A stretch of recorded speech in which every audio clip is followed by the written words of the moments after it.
नमस्कार दोस्तों, SMD channel के अंदर आपका बहुत बहुत स्वागत है। दोस्तों, इस वीडियो के अंदर हम बात करेंगे निफ्टी 50 के बारे में। जो हमारा आज का सेशन था दोस्तों 4 सितंबर का, आप देख सकते हैं एक शानदार गैप अप ओपनिंग हमें देखने को मिली। लेकिन गैप अप ओपनिंग के बाद दोस्तों धीरे धीरे यहाँ से हमें प्रॉफिट बुकिंग आते हुए देखने को मिली।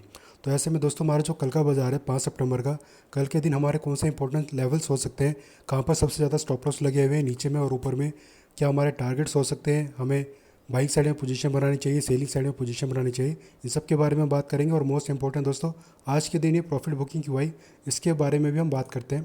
पहले हम चार्ट पर चलते हैं दोस्तों। चार्ट पर देख लीजिए, ये हमारे कल के लेवल्स जो मैंने आपको बताए थे। हमारे जो रेजिस्टेंस लेवल थे दोस्तों वो थे 24,726 से लेकर 24,804, जो कि हमारा सेलिंग जोन था। और ऊपर में हमारा जो मेजर रेजिस्टेंस लेवल था 24,968 था दोस्तों। इंट्राडे ट्रेडिंग के हिसाब से हमारे लेवल थे। लेकिन दोस्तों जो हमारा कल का बाजार था दोस्तों 3 सितंबर का, आप देख सकते हैं उससे कितनी ऊपर की तरफ ओपनिंग हमें देखने को मिली। और आज के दिन जो ओपनिंग कहाँ पर हुई दोस्तों, बिल्कुल 24,968, और जो हमारा हाई है 24,980 का था। यानी कि जो हमारा रजिस्टेंस था बिल्कुल वहीं पर ओपनिंग हमें देखने को मिली। वहाँ से धीरे धीरे एक प्रॉफिट बुकिंग फिर आते हुए हमें देखने को मिली। लेकिन जो हमारे सेलिंग जोन है दोस्तों, उसका जो रजिस्टेंस है दोस्तों 24,726, हमने कल भी बात करी थी। ये जो रजिस्टेंस लेवल है हमारा सपोर्ट में कन्वर्ट हो सकता है अगर बड़ा सा गैप अप ओपनिंग हमें देखने को मिलती है।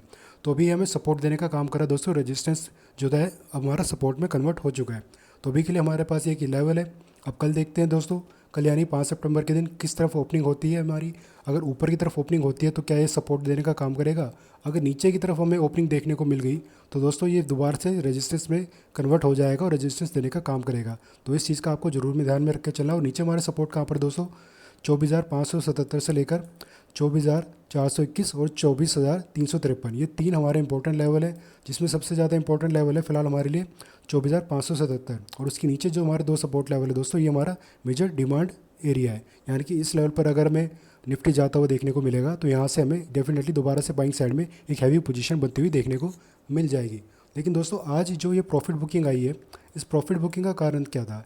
इसका प्रॉफिट बुकिंग के दोस्तों जैसे कि पता ही है आपको, जीएसटी के रिगार्डिंग सारे के सारे डिसीजन ले लिए गए हैं। लेकिन क्लैरिटी अभी भी उस जीएसटी जो फॉर्म निकल कर आए हैं उसके लेकर क्लैरिटी अभी भी मार्केट के अंदर नहीं आई है। वो क्लैरिटी आने में दोस्तों 22 सितंबर तक का वक्त लगेगा, क्योंकि 22 सितंबर से जो है नए जीएसटी रेट कट लग जाएंगे। अभी कौन से सामान में एक्चुअल में कितना मुनाफा होगा या घाटा होगा कंपनियों को जो जीएसटी लगाए, जिसके चलते वो सब जो है क्लैरिटी है उसको थोड़ा सा होने में, थोड़ा सा क्लियर होने में टाइम लग सकता है। यानी कि 22 सितंबर से पहले पहले हमें चीज़ें धीरे धीरे क्लियर होती हुई देखने को मिलेंगी। जो जीएसटी से जो एक्चुअल में जो फ़ायदा होना चाहिए आपके और मेरे जैसे जो आम कंज्यूमर है, उनको क्या प्रॉपर तरीके से फ़ायदा मिलेगा कि नहीं मिलेगा, वो क्लैरिटी आने में थोड़ा सा भी टाइम लग सकता है। एक तो ये रीज़न है। और दोस्तों दूसरा रीज़न है यूएसए। जी हाँ दोस्तों, यूएसए यानी कि डोनाल्ड ट्रंप। ये ट्रंप भाई साहब जो हैं, इन्होंने फिर से कहीं ना कहीं एक इशारा कर दिया है कि वो इंडिया के ऊपर और अतिरिक्त जी वो जो टैरिफ है वो लगा सकते हैं इंडिया को पनिशमेंट देने के तौर पर। तो उसकी उनकी तरफ से भी एक बड़बोलापन भी हमें दोबारा से देखने को मिल रहा है। इसका भी एक हल्का सा इम्पैक्ट हमें देखने को मिल रहा था। तो दो मेजर कारण थे दोस्तों, एक तो क्लैरिटी को लेकर जीएसटी के जो यूनिफॉर्म नए जो फॉर्म्स हमें आती हुई देखने को मिली है, और उसके अलावा जो दूसरा कारण था डोनाल्ड ट्रंप जो बयानबाजी करने से अभी भी बाज नहीं आ रहे। तो ये दो कारण थे दोस्तों जिसके चलते आज हमें प्रॉफिट बुकिंग मार्केट के अंदर देखने को मिली है। अब दोस्तों ये तो बात हो गई आज की, लेकिन कल के लिए हमें क्या करना है। कल के लिए पहले तो हमारे लिए देखना है कि हमें ओपनिंग कहाँ पर मिल रही है बाज़ार की। अगर नीचे की तरफ बाज़ार कल जाता हुआ देखने को मिलेगा तो क्या ये 24,577 को होल्ड कर पाएगा। और क्योंकि दोस्तों आपको पता ही है कल है फ्राइडे, उसके बाद हमारे वीकेंड्स आ जाएंगे। तो कल के दिन दोस्तों इस तरीके के भी चांसेस लग रहे हैं। अभी हम ऑप्शन चेन की डेटा को भी देखेंगे जहाँ पर हमें क्लियरिटी मिलेगी। कल का जो मार्केट है एक रेंज के अंदर बिजी रह सकता है पूरे दिन, यानी कि साइडवेज हो सकता है कल के दिन। ऐसा मैं क्यों कह रहा हूँ दोस्तों, जरा ऑप्शन चेन की डेटा को समझने की कोशिश करते हैं हम। यहाँ पर ऑपरेटर ने कैसी पोजीशन बना रखी है। राइट साइड में हमारा पुट साइड का डेटा है और लेफ्ट साइड में हमारा कॉल साइड का डेटा है। कॉल साइड के दोस्तों इन द मनी की स्ट्राइक अगर हम देखें तो यहाँ पर शॉर्ट कवरिंग हो चुकी है। ओटीएम के अंदर हम देखें तो शॉर्ट बिल्डअप बनने लग रहा है। और यहाँ पे पुट साइड में अगर हम देखें शॉर्ट बिल्डअप मोस्टली सभी इन द मनी के अंदर भी, ओटीएम के अंदर भी हमें शॉर्ट बिल्डअप बनता हुआ देखने को मिल रहा है। कुछ एक स्ट्राइक पर जो है लॉन्ग पोजीशन अनवाइंड होते हुए हमें देखने को मिली है। तो मोटा मोटा अगर हम कहें दोस्तों, अगर कल के दिन प्रॉफिट बनने के चांस होंगे तो थोड़े से चांस होंगे पुट साइड में जाने पे। लेकिन चांसेस ये भी नज़र आ रहे हैं दोस्तों, जैसे कि हमें कॉल साइड में दिखाई दे रहा है शॉर्ट बिल्डअप और शॉर्ट कवरिंग दोनों ही हमें दिखाई दे रही है, जो इंडिकेट कर रही है साइडवेज होने का। तो कल के दिन दोस्तों यानी कि 5 सितंबर को मार्केट साइडवेज हो सकता है एक बार के लिए, या फिर अगर गिरावट हमें आती हुई देखने को मिलेगी तो 24,577 की रेंज हमारे लिए बहुत ही ज़्यादा इंपॉर्टेंट होने वाली है कल के लिए। तो दोस्तों कल की रेंज जो हमारे लिए इंपॉर्टेंट रहेगी ये वाला सपोर्ट 24,577 अगर मार्केट नीचे जाता है, और उसके बाद 24,726, ये जो दो रेंज रहेंगी दोस्तों, इस रेंज में कल हमें मार्केट ट्रैवल करता हुआ देखने को मिल सकता है, या ज़्यादा से ज़्यादा ऊपर जो हमारा रेजिस्टेंस 24,804 ये रेंज रहेगी दोस्तों। इस रेंज में कल हम अपने मार्केट को पूरा टाइम पास करते हुए देख सकते हैं, क्योंकि वैसे भी कल फ्राइडे और उसके बाद जो आ रहा है हमारे जो है फिर वीकेंड। तो उसके अलावा दोस्तों अगर हम बात करें तो अगर बड़े चार्ट पर हम चले, और हाँ RSI को भी अगर हम देखें दोस्तों, RSI हमारा 54 पे चल रहा है, और RSI के लिए मैं हमेशा बोलता हूँ दोस्तों ये 1 आवर चार्ट है, वैसे मैं आपको अपडेट दे दूँ दोबारा से।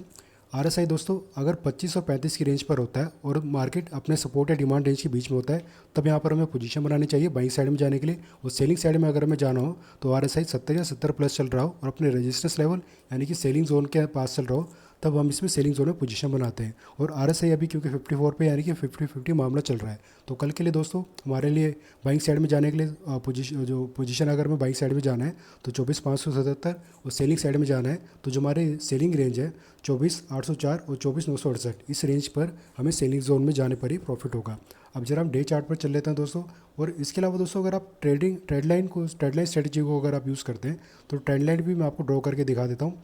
29 अगस्त के चार्ट को अगर आप खोलेंगे 1 आवर चार्ट को, तो यहाँ से आप एक ट्रेंड लाइन ड्रॉ कर सकते हैं। ये ट्रेंड लाइन रहेगी दोस्तों हमारे लिए, जो कि सपोर्ट का काम करेगी फिलहाल के लिए।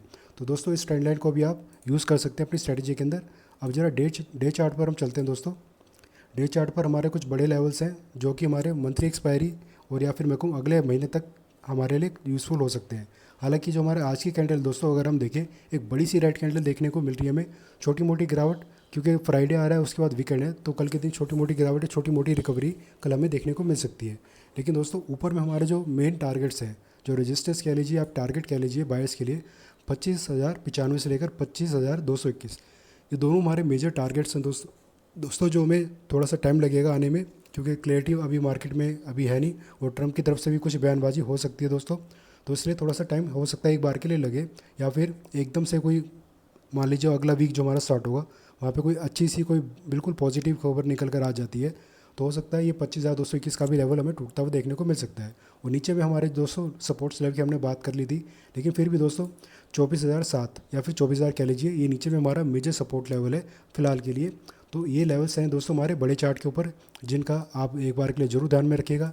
लेकिन मोस्टली दोस्तों इसमें इंट्राडे ट्रेडिंग होती है, यानी कि डे के हिसाब से या फिर ज़्यादा से ज़्यादा 2 या 3 दिन के हिसाब से ट्रेडिंग की जाती है। तो उसके लिए हमने अपने लेवल्स के बारे में बात कर ली है, और मुझे उम्मीद है दोस्तों जो लेवल्स मैंने आपको बताए, जो स्ट्रैटेजी और जो इन्फॉर्मेशन मैंने प्रोवाइड करवाने की कोशिश करी निफ्टी 50 के रिगार्डिंग, कल के रिगार्डिंग ट्रेडिंग करने के लिए, अगर ये जानकारी आपको अच्छी लगी हो, यूज़फुल लगी हो, तो वीडियो को लाइक करना, चैनल को सब्सक्राइब करना। धन्यवाद।